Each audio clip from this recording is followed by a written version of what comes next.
This bill will solve that. This will solve that problem in a very, very simplistic way. It will solve that problem.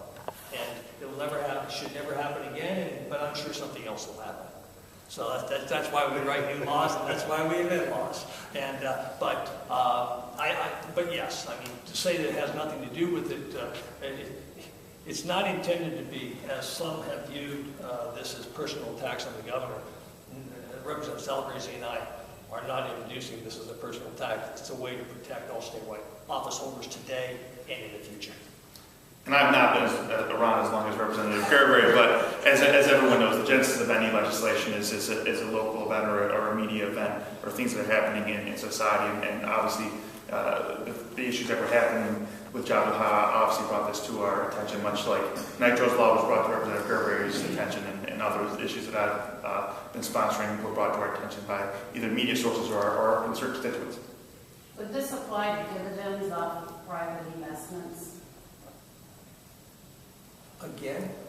Would this apply to, say the governor happens to be invested in something and he's getting dividends off of a company that he's invested in as part of an investment plan? You know, Joe, that's a really good question.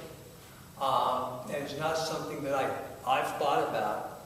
And that's why, from my history of being around this committee room and other committee rooms and the process, is that I'm not sure. I think that that's a good question to present in the process of hearings.